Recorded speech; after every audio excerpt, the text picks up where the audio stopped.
Selamat pagi saudaraku. Kali ini saya akan mengajak kita untuk merenungkan satu topik tentang berkat yang utama. Bagi yang mendengar video ini, kalau misalnya masih belajar dan andaikan ditanyakan kepada kita, apa yang Anda lakukan sekarang ini supaya masa depan Anda cerah, diberkati Tuhan, panjang umur,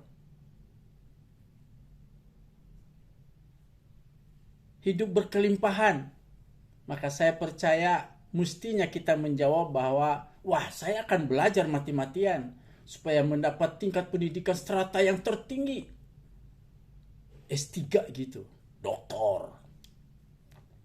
Bagi teman-teman kaum muda yang bekerja,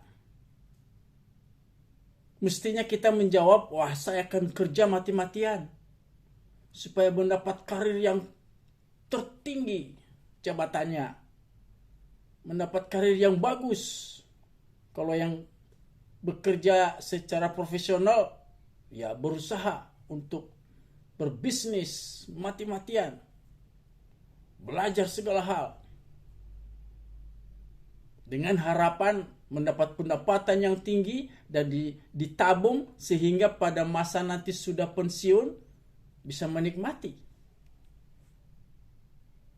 berkat Tuhan itu. Bukankah demikian? Ya, saya setuju dengan itu dan memang kita harus melakukan itu. Harus, tidak ada pilihan. Tetapi saya mau bilang begini. Di sisi lain, apa yang kita harapkan itu tentu tidak ada kepastian, bukan? Bisa jadi, bisa gagal, bisa setengah gagal, bisa berhasil. Dan pada umumnya lebih banyak gagalnya loh. Nah, oleh karena itu pada kesempatan kali ini saya akan mengajak kita untuk mendapatkan satu kepastian bahwa kita akan diberkati, masa depan kita cerah, masa tua kita akan penuh dengan hidup berkelimpahan, bahkan umur yang panjang.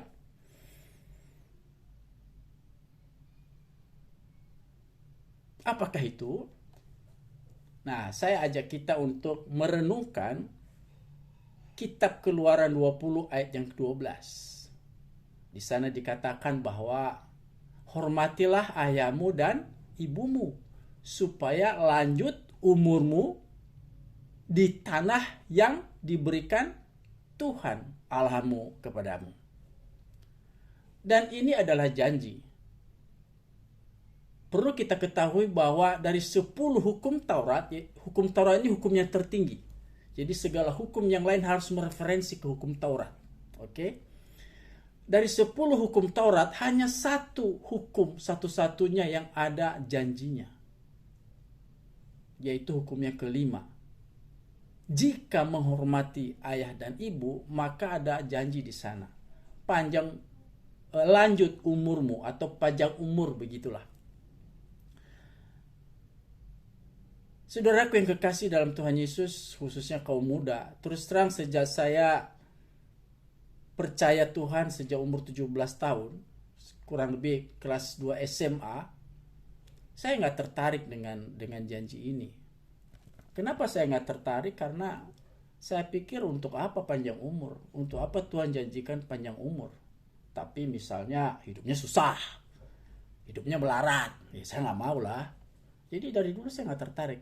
Tetapi setelah terus menerus belajar Alkitab, akhirnya saya tahu ternyata di dalam hukum yang kelima ini ada 2 janji.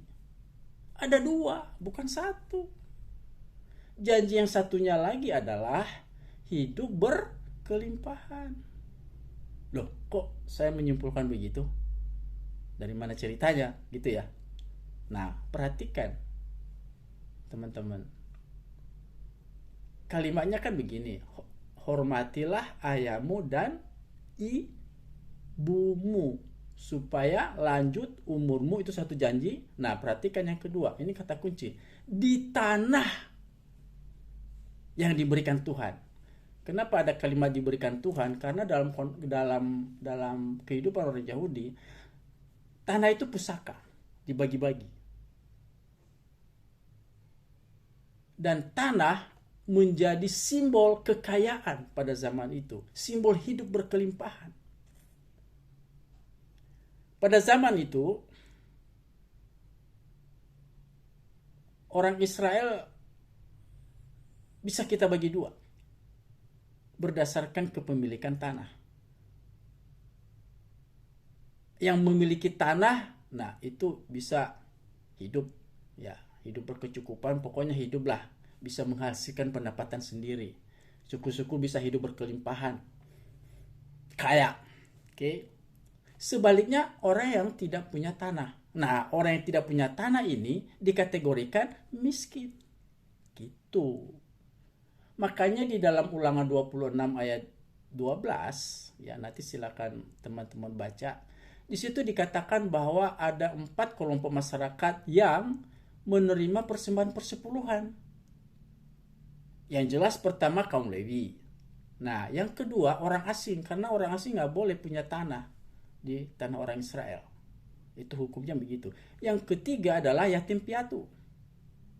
Dan yang keempat adalah janda. Maksudnya janda yang nggak punya anak laki-laki ya. Itu orang miskin. Jadi kata tanah itu sebetulnya sudah merupakan kepastian bahwa Tuhan bukan hanya memberikan panjang umur, tetapi juga hidup berkelimpahan. Itu maksudnya.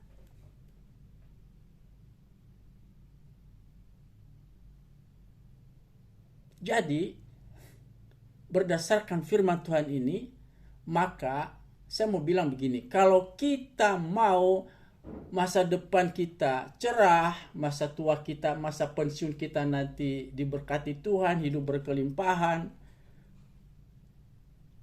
maka jelas yang pertama itu tadi ya, kita harus belajar mati-matian, bekerja mati-matian, tetapi jangan lupa janji Tuhan ini, hormatilah ayahmu dan ibumu.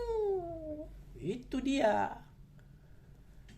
Nah, nanti teman-teman akan bisa mengakui sendiri nanti betapa dahsyatnya kuasa Tuhan yang bekerja di dalam setiap orang-orang yang menghormati ayah dan ibunya, sehingga yang kita lakukan Tuhan berkati. Kita belajar, Tuhan berkati. Kita bekerja, Tuhan berkati. Lebih daripada apa yang kita pikirkan dan kita doakan. Nah, itu dia. Kesimpulannya, hormatilah ayah dan ibumu, maka kamu akan pasti diberkati. Jangan lupa, belajar keras, berpikir keras, bekerja keras. Tuhan Yesus memberkati.